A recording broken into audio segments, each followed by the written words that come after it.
Yes, hello. Thanks for joining us for this Sound Arts and Design Department webinar with our valuable member of our extended academic community.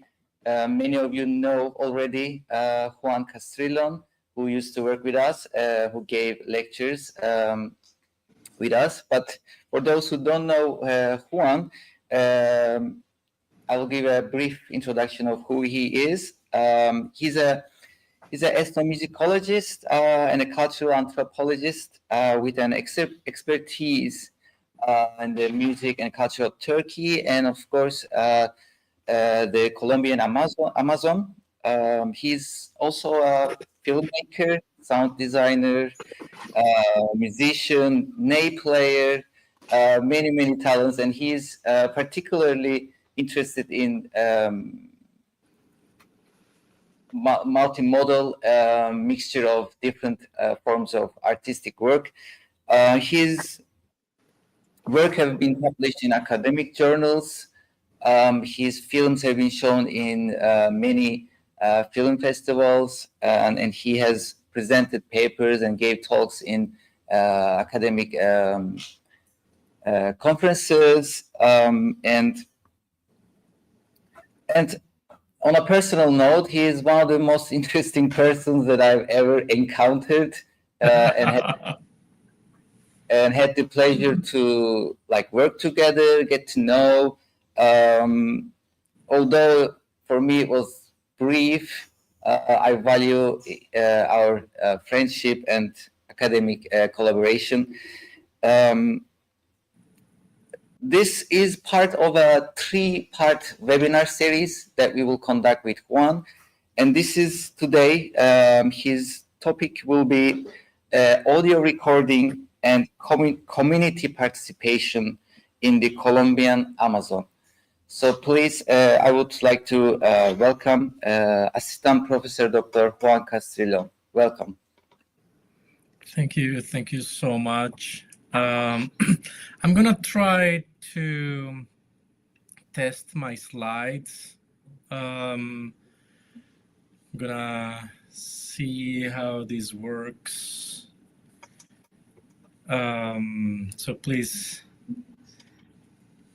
give me a minute so that everything will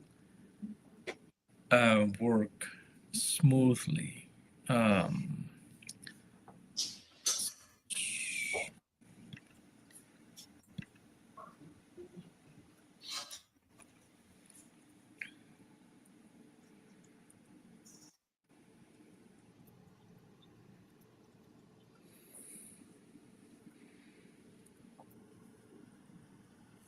Okay, so I want to know if you are.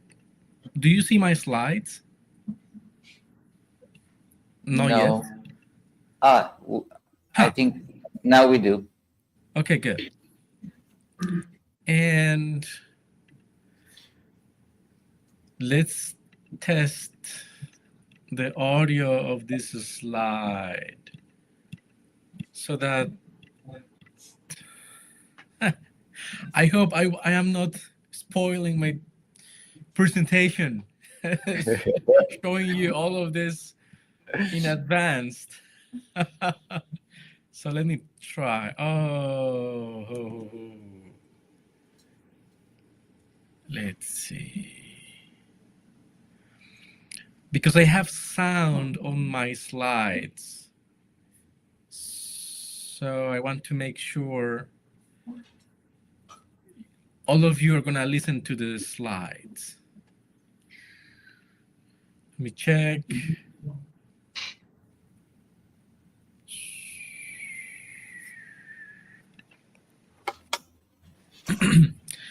What about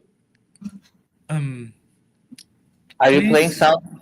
I'm gonna play the sound of my slides from my computer, and let me know if you listen to them. Okay.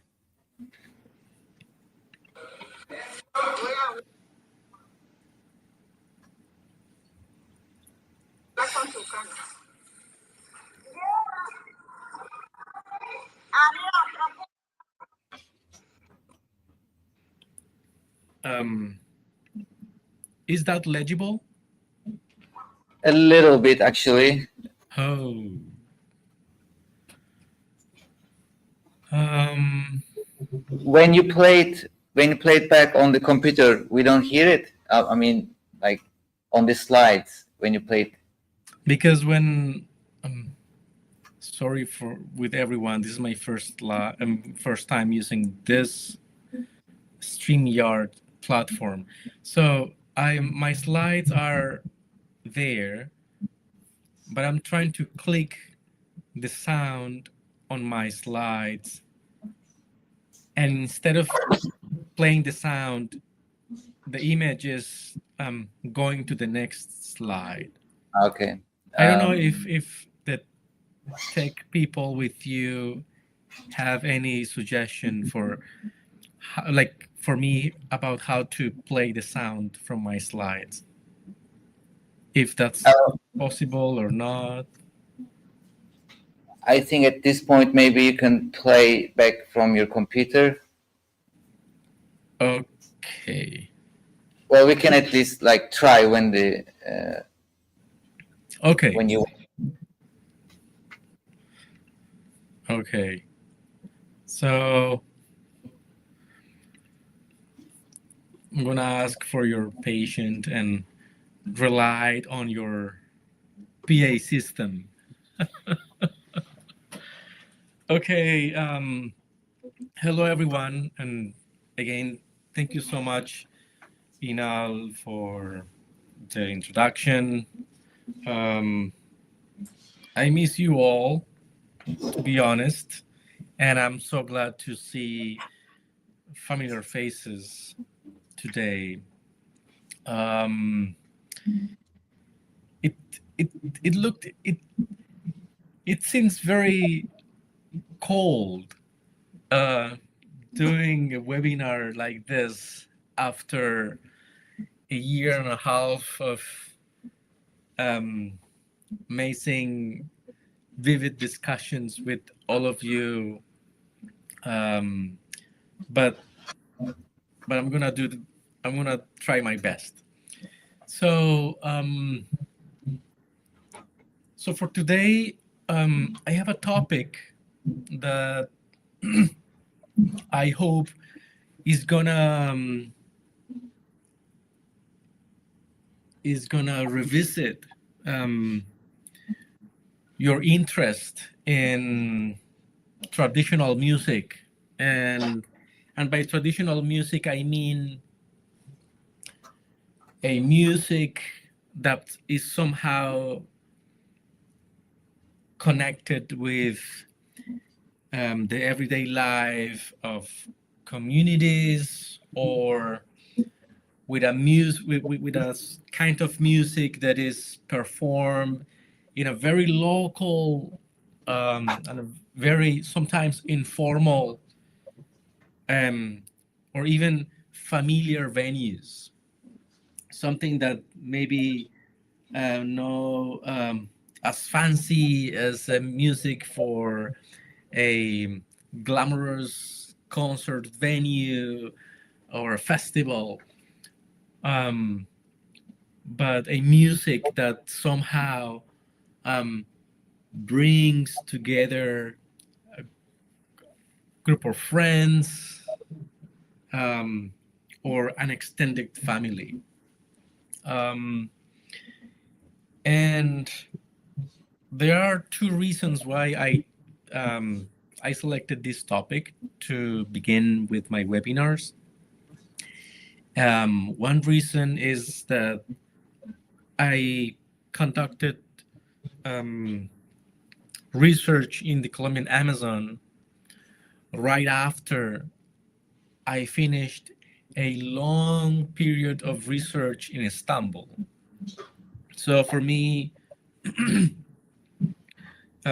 working in the Colombian Amazon, going back to Colombia, meaning putting my attention and willing to know more about the music of the country I am from after this long exposure to music in Istanbul was quite significant, and in many aspects, um, that gave me a lot of insights about a music that is not my own. Um, I am not an indigenous Amazonian person, um, um, and I will talk about my own relation with my own music in a minute. Um, but also, it gave me the possibility to understand why people make music, why people are so invested in sound, the production of sound, but also how sound or how musical practices are documented. So um, back in back in 2012, um, um, so this is the general ideas I'm gonna explore in the webinar, right? So I will share some insights and comment on my artistic experience working in the Amazonian indigenous communities. So these are like the two main ideas I want you to think about as we go through this webinar. So music creation often relies on research and documentation practices of different musical traditions. But also musical traditions are highly communal and produce outcomes that goes beyond music releases themselves. This means that very often musical traditions have a different life apart from the music industry. And I'm making a very big generalization here. So sound recordings are everywhere right now, but sound recordings and the musical practice or the musical traditions themselves are separate entities. Okay, so that's going to be very central for my presentation today, and I hope I will make clear why that difference is important, why recordings are one thing and musical practices are another thing. And I'm using the word tradition here in a very general sense. And I hope this will be, as I said, clear during my presentation. And the third idea is that community participation always shapes the outcomes and trajectories of audio recordings in different ways. Okay, so musical practices, and recorded music are two separate things, but community participation and the way in which the community participates or is taken into account or is acknowledged during the recording process, it's also gonna affect how we relate to sound recordings. So I am putting this presentation together knowing that many of you are taking courses on music production or sound production, sound recording, audio recording, software, microphones, studio practice. But at the same time, I am delivering this presentation for those of you who are musicians that have your own trajectory or musicians that are interested in other people's music, that want to understand and care about history, context, and other cultural practices and history also. Okay, so these are my main ideas for the talk. So I'm gonna start situating our audience to the Colombian Amazon. So here you have a broad map, and in this rectangle, I'm gonna zoom in into that rectangle, which is South America. And in this rectangle, you will see Colombia, Venezuela, the Guyanas, a portion of Brazil. And I'm also going to zoom in into another rectangle to the Vaupés. Vaupés is a state in Colombia. And it's a state located in the middle of the forest, the Amazon forest. The Amazon is a vast region present in different countries. Ecuador has an Amazon, Peru has an Amazonian region, Venezuela. So it's a vast territory that is shared geographically by many countries. And Vaupés is in a specific state within Colombia in which I conducted research and is the home for the indigenous Amazonian communities I'm going to talk about today. So these are riverine communities. For them, the river is a source of life in many different ways. Not only because of the fish, but also the water connects their lives to their spirituality, their economic trade, and through their history as well. So I happen to be in this place because, as I said, after conducting so many years of fieldwork in Istanbul, my mother was working and living at the capital of this state in Colombia. And she said, "You are so interested in Sufi music and dervishes. You should come to the Vaupés. I have a lot of friends. They are healers. They play music.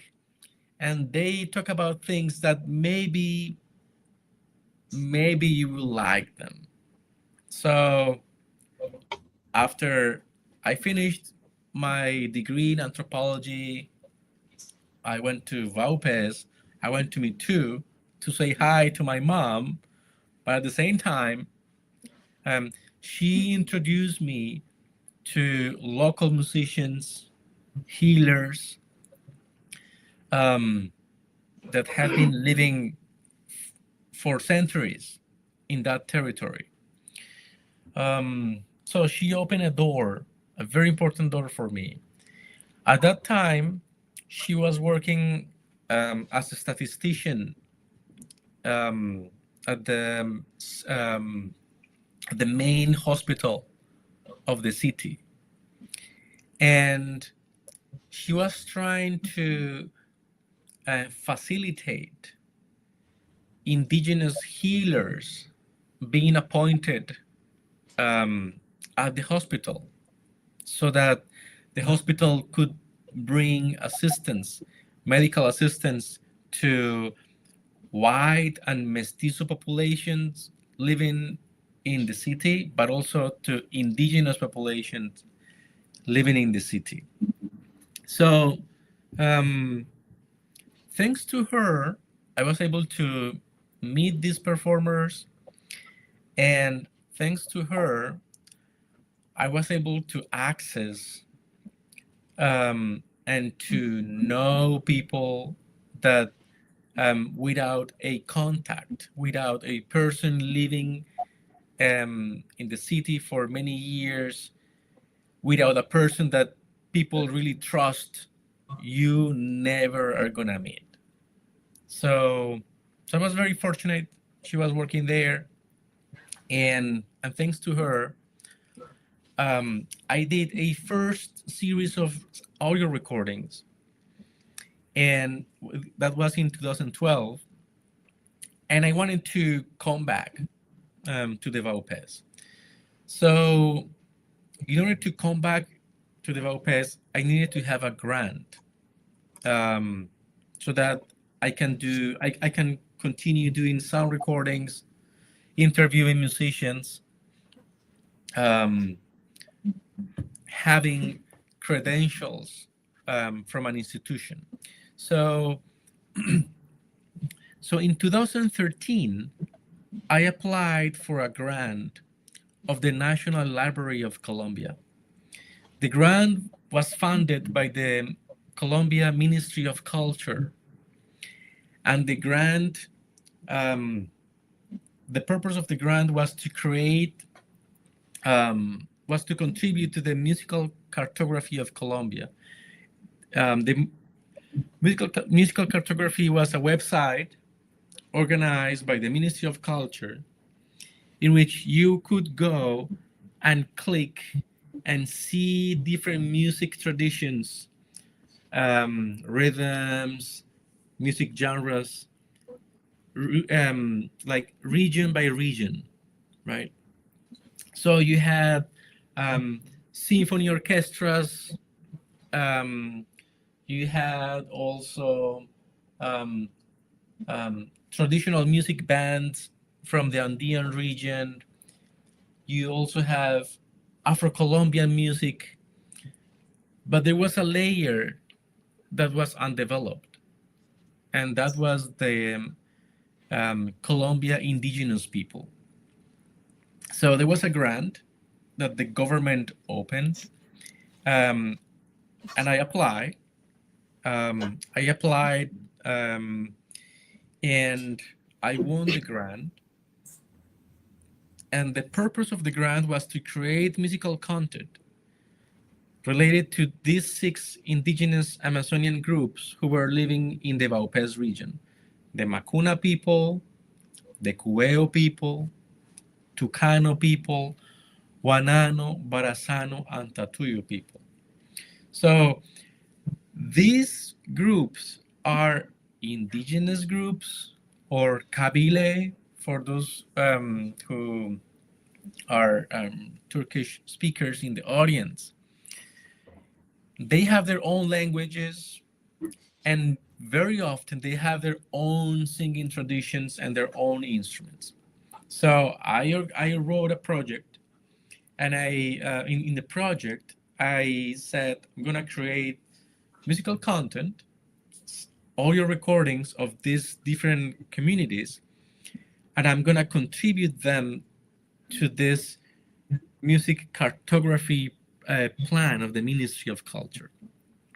So that's so eventually I won the grant, and so my plan was, as I said, to record this music, to produce this music, put it on the map, but also in order to do this, I needed to start a process of obtaining informed consent from indigenous Amazonian communities. I couldn't go just like with my sound recorder, landing in a community saying, "Hey, how are you? I'm Juan. I want to record your music." No, that's it's impossible. The Colombian Constitution um, has special rules that you need to follow if you want to do any documentation process with indigenous communities. So I need to start a process of consultation in which I will ask the communities, okay, which music do you want to record? Which music, which people in the community do you want to perform, right? So um, the project took a long year of research, and I started the project with an indigenous collaborator. This is the map I was talking about. So you have the map of the Vaupés, and all the recordings that I was planning to make, they will show up in the map so that people will know more about the musical practices of these indigenous communities. So I started working in Bogota, and I started drawing a map of riverine communities. Um, I am from Medellin. I am from a city in Colombia. It's called Medellin. I am from an urban city, and the idea of communities living across rivers was very new to me.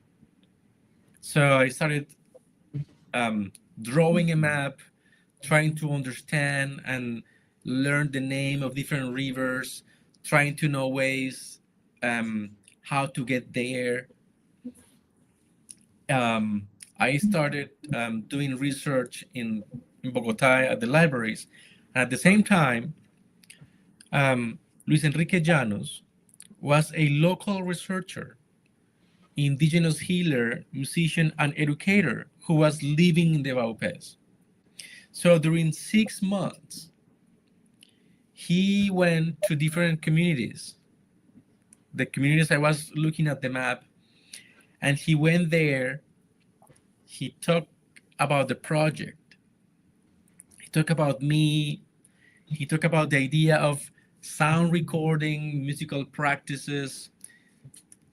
He was also serving if there were musicians in the communities, which instruments do they play, if they play pan pipes or flutes or drums or any other instruments of if they have like a choir or if they have soloists, if they have like a group of youth or women. So we were working together, but he needed to do this process of getting permission from the communities before I will go to Vaupés and start visiting the communities and recording the music on those communities. So we started doing this together. And he started um, um, navigating the rivers, having these meetings with the communities, trying to make an appointment so that months later we could go and do our recording sessions. So I am telling you all of this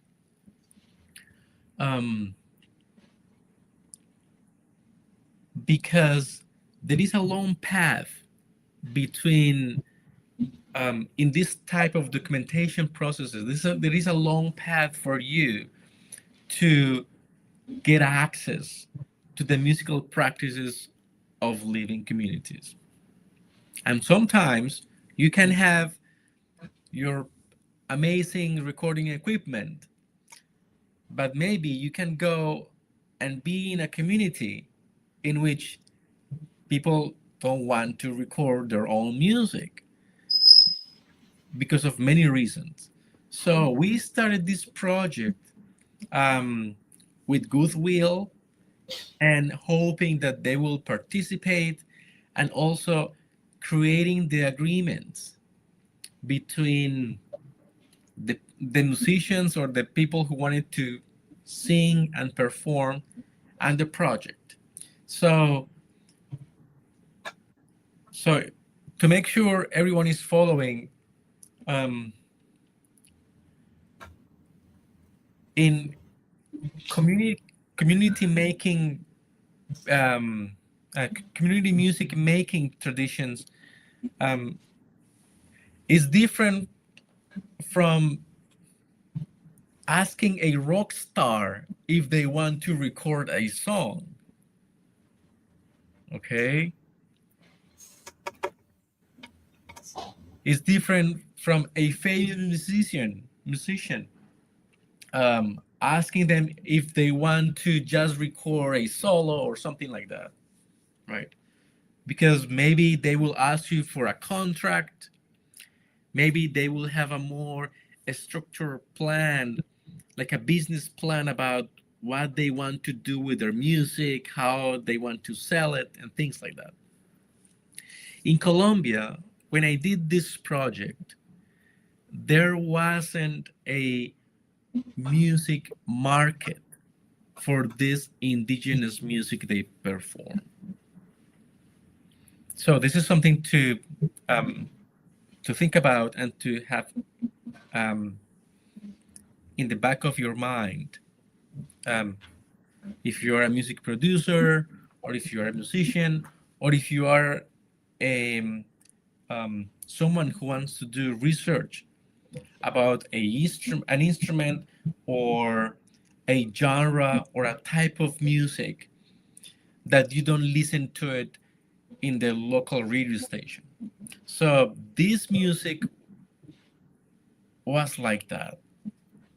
A music that no one will listen to it in the radio, not because it's bad, but it's because it's a music tradition. It's a music tradition that is not part of a music industry. It's not part of a music market, right? However, it's a music that people play. It's a music that people enjoy. It's a music that people build their life into, and it's important. And it's in their own language. So that's why my talk is not only about audio recording, but also about community participation. Because very often we forget that musicians also belong to certain communities, right? Some communities more open than others, but communities always have rules. Communities have ways to be open or to be closed. So in this case, which were indigenous communities, all this negotiation needed to happen, even though our project was not about millions of dollars. The musicians we work with for a year, they wanted to participate in our project knowing that they will be compensated monetarily for their songs. Also because our project was not to monetize their music, right? So again, this was a project done by the National Library of Colombia. It has this strong educational purposes, but was not a project that was trying to create like a popular music hit or a traditional music hit, or to create a market to make profit of traditional music. So we needed to tell this, we needed to unpack all of this to the different communities we wanted to work with. And we took 6 months having all these dialogues in order for me to have a green line to go to the VAUPES and to start the recording processes. So I wanted to introduce Luis Enrique Llanos. I'm still working with him. and doing some conferences together. Okay.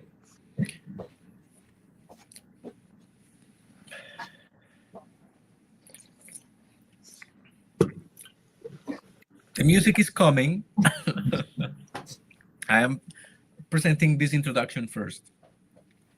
So when he got green line for some communities to participate, so I moved to the Vaupés, and we did recording sessions in 3 communities.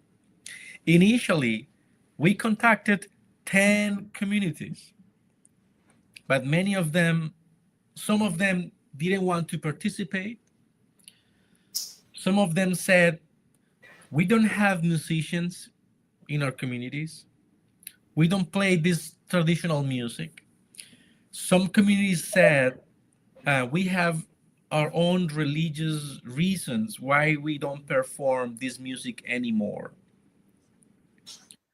Other communities said, well, if you don't pay us money to perform and record, then we are not interested. So from all the communities we tried to reach out, the only communities who wanted to participate in this project, as again, it had a educational component.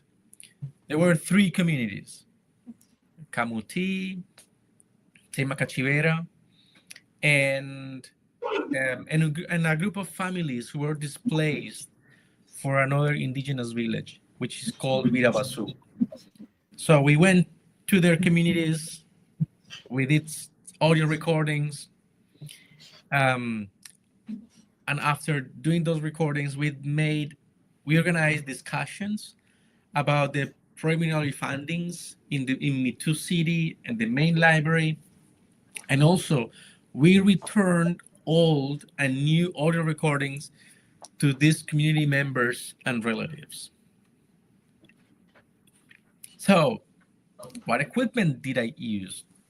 So, I travel with 3 different microphones. I use this stereo mic Audio-Technica 825. It has the 2 stereo capsules in the same body of the microphone. So do you see it in the slide? Yes. Okay. So I use that. I also use a Marantz sound recorder with 2 channels. And I used 2 multipolar mics. Were also Audio-Technica 2050. If you are familiar with them, you can adjust cardioid, hypercardioid,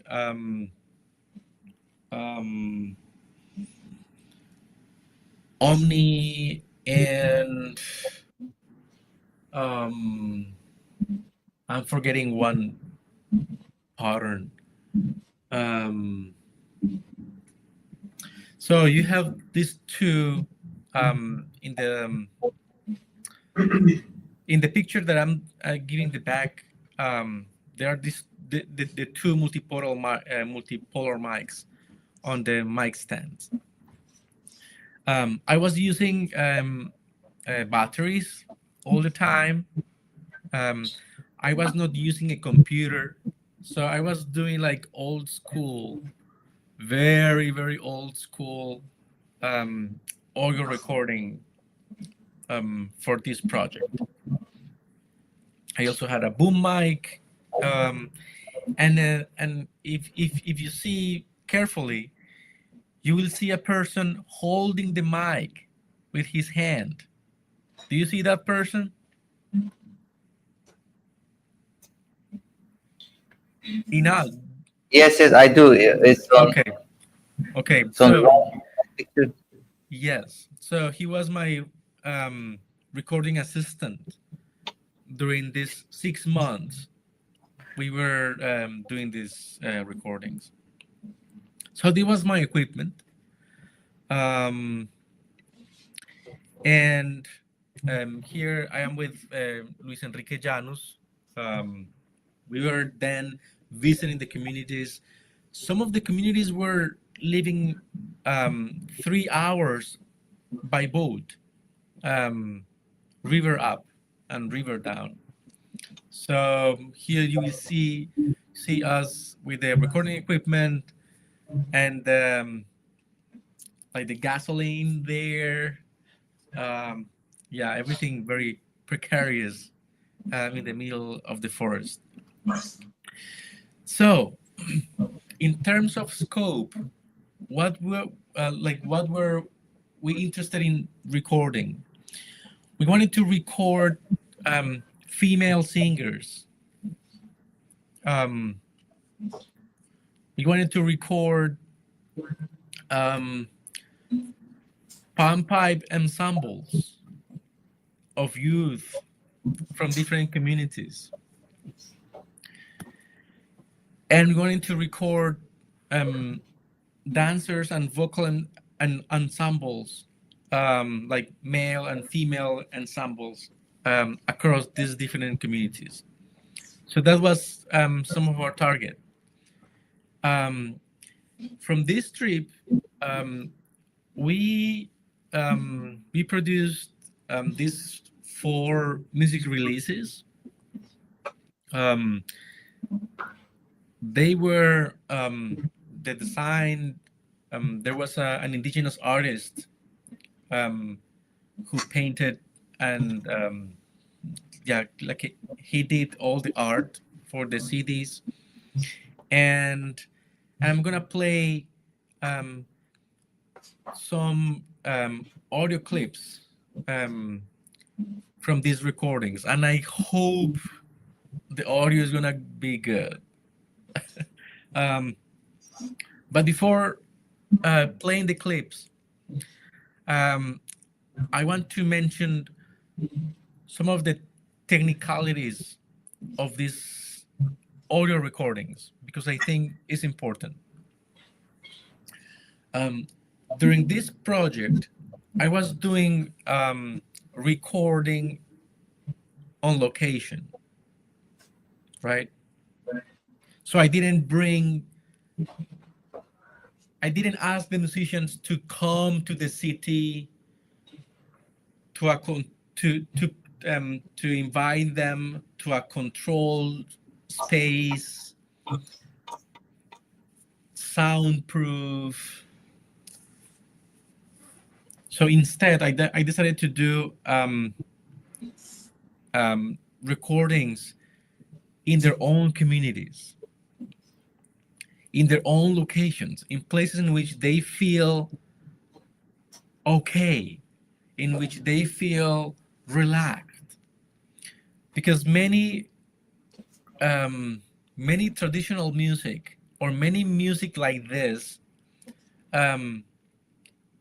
benefits from an environment that is tension-free, an environment in which people can speak as they do, an environment in which people are not thinking twice about what they are gonna say, about how they're gonna be judged by other people, right?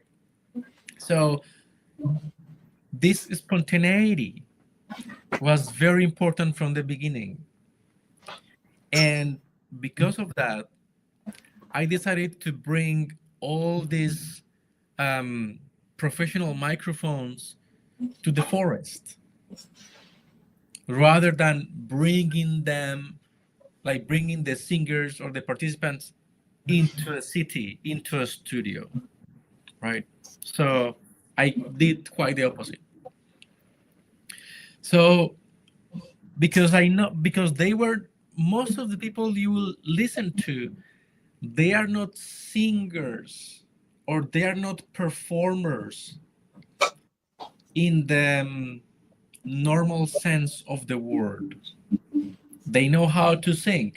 They perform very well, but maybe it was the first time they were in front of a microphone. And we didn't want them to feel weird. We didn't want them to exoticize them. We want them to be in that setting in which they will just sing, right? In which they will just express themselves. So one of the one of the genres, one of the vocal genres we recorded is called drinking songs. So it's a type of song that you sing. It's a type of ode you improvise when you are drinking with someone. So in this Amazonian traditions, the person will have this container with manioc beer, and with the gourd in hand, the person will take the drink and will offer the drink to another person. But he won't say like, okay, I'll or something like that. No, the person will do a almost like a poetic ode in a form of a song, in which you invite a person to drink with you, in which you invite a person, in which you name a person, in which you musicalize a person, so that both of you can drink, right? So drinking is a very important practice in the Colombian Amazon. And very often the manioc beer is prepared by women. They don't buy the drinks they drink. They made them, right? So as we were learning about this singing tradition, we said, well, we will need to find a way to audio record these songs, trying to keep the flow of the person as they are speaking. So for that reason, as you see in the picture, I couldn't put the microphone just in front of her face, because that will cut her own expression, right? So, um, so those details about microphone placing were very important because they were intended to maximize the flow, the spontaneity of the person as they were performing, right? So, so I'm sitting there in front of her. She's offering the manioc beer to me. Um, Jesus is sitting holding one of the mics. I'm using like an A/B stereo image, um, and she's singing, right? She's singing, and as she sings, um, I am receiving the gourd and drinking this manioc beer, this very strong beer, as we keep doing the sound recording. So let me play the song she was singing. I hope this works in a. Let's see.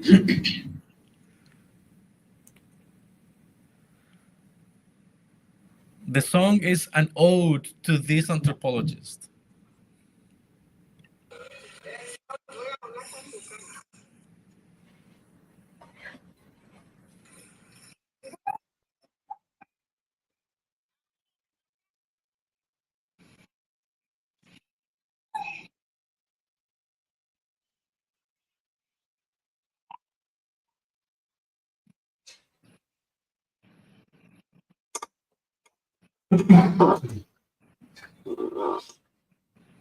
I don't think it's working, Juan. We don't hear. What are we gonna do? Yeah, what are we gonna do?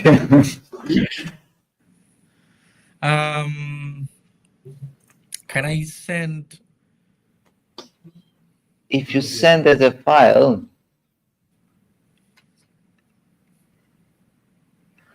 nasıl çalabilir bu? Ekran paylaşımı yaparsa kendi YouTube'dan açar ya da şeyden bilgisayarından öyle dinleyebilir. Ekran, İşte bilgisayarından açtım olmadı. yok ekran görüntüsünü paylaşmadan Nasıl yani? share screen yapması lazım. I didn't get that enough. He's telling me something, but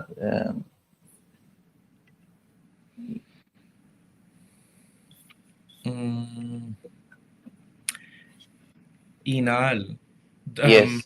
do you have your computer with you, or is there any other computer connected to the system right now? Is it possible you send us the file? Yes. I mean, if it's Where? there's a like gönderebilir değil mi? Buradan WhatsApp'tan gönderebilecek yani buradan gönderebilecek. Ha. Okay. Nasıl yapabiliriz? Ekranını şu an paylaşır. Şu an prezentasyon yok mu? Yok, o sadece presentation'ı paylaşır şu an ekranında değil. Can you share your screen? He's telling us that if you share the screen, maybe it will work. Ha ha ha ha ha ha ha. Bak şurada There's a share screen button at the bottom. There's a plus. There's a plus icon inside a screen. Yes, yes. So why? Okay, so if I were, but I was sharing the screen, isn't it? Yeah. No, you're sharing these slides. Yes. Oh, cool. not Perfect, this. perfect. Okay, so what about this? Yeah, give it a try. Ah, okay. 4 tane şey almaz. Şunu iptal ettim şimdi. Tamam. Okay. Okay, when you play it back now,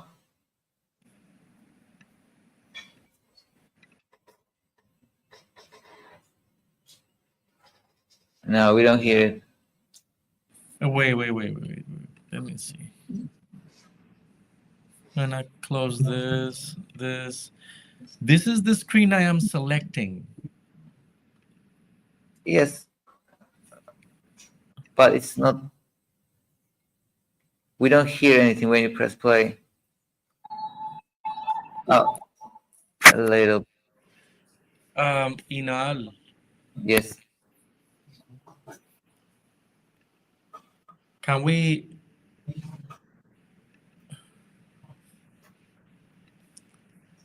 How is our webinar structured? What do you mean?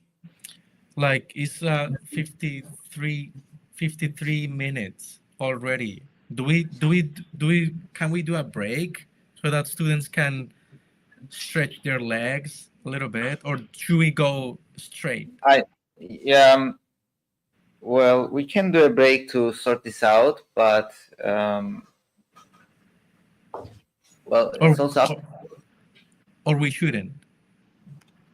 I mean, it's a live broadcast right now. So. Okay. So let me try it again. Like sharing the screen. I'm gonna take the slides off. Now I am sharing the screen.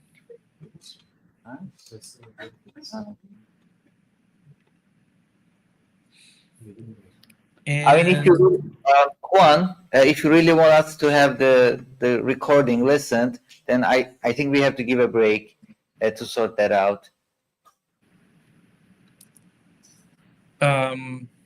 What about this? Okay, go ahead, try that.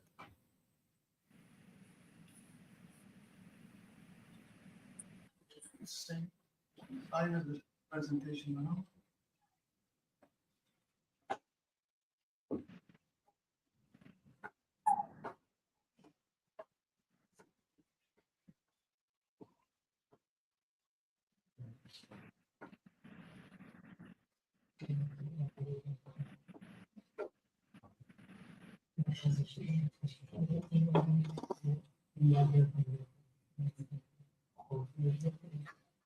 Juan, Yes.